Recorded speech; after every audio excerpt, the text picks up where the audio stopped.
We have one more speaker left in our panel today.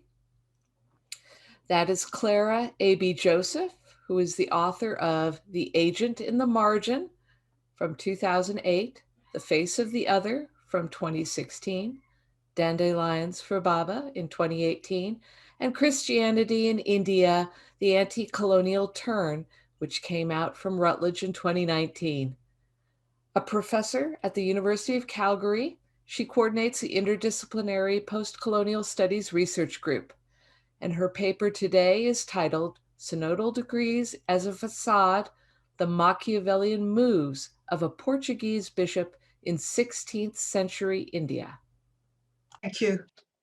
Niccolo Machiavelli was included in the Catholic Church's censored list of books, the Index Librorum Prohibitorum of Pius IV in 1559. It aimed to discourage anyone from engaging with or alluding to Machiavelli. Nevertheless, translations, editions, and studies on Machiavelli continued in Europe in the 16th century. On the one hand, scholars from within the church, famously the Portuguese Jerónimo Osorio da Fonseca in De Nobilitate Christiana of 1540, strove to ban Machiavelli's books. But more than 50 years later, Jerónimo Osorio's nephew wrote that even bishops read and applied Machiavelli well after he was listed in the index. In fact, according to Sidney Anglo, Osorio himself found some of Machiavelli's views valuable as a focus of debate and made skillful, though unacknowledged, use of them. Thus, there was a difference in the manner in which Machiavelli was studied before and after being placed on the index of any particular nation. If Machiavelli was studied with abandon during the pre-index period, once placed on the index, readers were more circumspect. So my paper studies this phenomenon as it was practiced in India in the late 16th century during Portuguese colonization as a way to understand how a document, Acts and Decrees of the Synod of Diamper, that never received papal approval, continues to have legitimacy even into the 21st century. My paper will focus on the 16th century Portuguese Archbishop of Goa, Alexio de Menezes, and his circumspect application of Machiavelli in his dealings with the Thomas Christians of India. The paper will concentrate on the manner in which Menezes convoked, conducted, and promulgated the decrees of the Synod of Diamper 1599 to subjugate the Christians. Although Machiavelli has been studied in the context of early modern Dutch colonization of Brazil, not much related work has been done on the period of the Portuguese colonization of India. However, a close reading of Menezes' decrees points to a high dose of Machiavellian strategies that can, to an extent, explain their stranglehold on the Thomas Christian community in the 21st century. In the early part of the 16th century, monarchs of Portugal emulated some of the other neighboring peoples in appointing prelates. Consequently, and as José Pedro Paiva observes, and this is a quote, Portugal's bishops generally tended to be creatures of the king with whom they maintained a relationship of loyalty and subordination and for whom they were expected to provide certain services. End of quote. I propose that as creatures of the king in the 16th century, both Machiavelli and Menezes served colonialism. And the Synod of Diamper can be considered both a product and a weapon of colonization. Scholars have debated on whether Machiavelli was Machiavellian. Most also point out that he rarely commented on colonialism, a European phenomenon of his time. However, Machiavelli was consulted by prominent lay and ecclesiastical leaders. The word Machiavellian today chiefly signifies unscrupulous scheming and domination at the personal and institutional level. But Machiavelli's scholarship on the philosophy and history of politics concerned ground realities of macro-level practices that directly impacted the state. Whereas his examples covered antiquity to the early part of the 16th century, his insights and conclusions shaped colonial principalities, colonial rule, and the predicament of the colonized. Chapter 3 of Machiavelli's The Prince, in particular, provides important do's and don'ts of colonization. Firstly, I'm mixing quotes and my words ding here. He who annexed should annihilate the previous ruler, but maintain the laws and taxes of that ruler. These two methods, according to Machiavelli, will ensure that the new colony and the old kingdom remain practically one body. Secondly, the annexer should go and reside there, for this will allow disturbance to be nipped in the bud. And although expensive, but ultimately useless alternative would be to maintain and mobilize an army in the colony. As a result, a prince does not spend much on colonies. Machiavelli continues, these colonies are not costly, they are more faithful. Their faithfulness, however, depends on the kind of injury they receive from the annexer. If the injury is light, they will retaliate. If the injury is severe, they will succumb. Machiavelli concludes, therefore, the injury that is to be done to a man ought to be of such a kind that one does not stand in fear of revenge. In short, the injury must be of the most serious kind. Machiavelli then famously advises, the prince who holds a country ought to make himself the head and defender of his less powerful neighbors and to weaken the more powerful amongst them. To those who would argue that Machiavelli gave little attention to the phenomenon of colonialism, Machiavelli's Discourses on Levy is an additional response. In a prologue to it, Machiavelli compares himself to the colonial discoverers, and as Rodrigo Bentes Monteiro points out, draws a parallel between his political theory and overseas journeys. Both during and after his lifetime, Machiavelli was consulted by would-be princes, both lay and ecclesiastical, on the art of colonization. Next, I look at how and why the methods and decisions of the Portuguese Archbishop of Goa, Alexis de Menezes, present themselves as Machiavellian, and how and why his decrees in the Synod of Diamper provide the ultimate proof of some of his colonial ambitions. In the Oxford Encyclopedia of South Asian Christianity, Francis Marotika Parambil writes, in 1597, Pope Clement VIII deputed him, that's Archbishop Menezes, to convoke the historical Synod of Diamper in 1599 in Malabar Church, and that the St. Thomas Christians were officially put under the Roman pontiff. So that's the end of that quote. But on the other hand, and as early as in 1958, Jonas Taliat, based on a detailed and logical study of primary sources, concluded that Menezes had no right to convoke the Synod of Diamper, in the sense that the Pope had not given him that particular right. Yet the fact is that Menezes was able to interpret papal briefs granted to him to accomplish what he did. He is credited with having dismantled more than a millennia-old Syriac foundation of the ancient church of the Thomas Christians and effectively Lusitanized and Latinized, Europeanized it within a few months.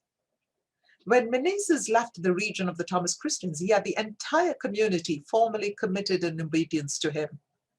The Synod of Diamper was the cornerstone of his success, and Menezes published his achievements in his travelogue, the Jornada. A review of Menezes' illustrious bio, a survey of how he achieved and what he did, and the significance for him of the acts and decrees of the Synod of Diamper and the Jornada signify, I propose, a Machiavellian direction in attaining his colonial goal. For almost his entire life, Menezes was at the heart of Portuguese political life and its colonial aspirations. His father was a tutor and relative of the young King Sebastian and of Prince John before that. Menezes joined the Augustinian order at 15 and became Archbishop of Goa and Primate of the East at the age of 35. He was also the governor of Portuguese India during 1607 to 1609. In 1611, he was made the Archbishop of Primate of Braga, and thus of the whole Iberian Peninsula. 2 years later, King Philip of Spain appointed him president of the Royal and Supreme Council of Portugal, the core administrative wing of the Kingdom of Portugal's government at the time of the Iberian Union. In short, he was the Portuguese king, kind of the Portuguese king. From 1614 to 1615, he was made the Viceroy of Portugal, the supreme representative of the King of Portugal. Menezes died in 1617 in Madrid. In short, Menezes' impressive vita is a reminder that he was a figure of no small standing, but rather a veritable prince within the ecclesiastical and secular realms. It would be naive to expect Menezes to discourse on Machiavelli. However, as Rodrigo Bentes Monteiro and Vincius Datas note, it is possible to give Machiavellism a wider interpretation connected to a more pragmatic and or violent way of ruling, which during the Portuguese overseas expansion in the modern times could not explicitly associate its government protagonists with the advice from the Florentine order. This environment, they note, is is only apparently hostile to Machiavelli's ideas, whose influence was usually disguised behind more acceptable references and readings. Accordingly, we will have to turn our attention to the decisions and actions of Menezes rather than his philosophy.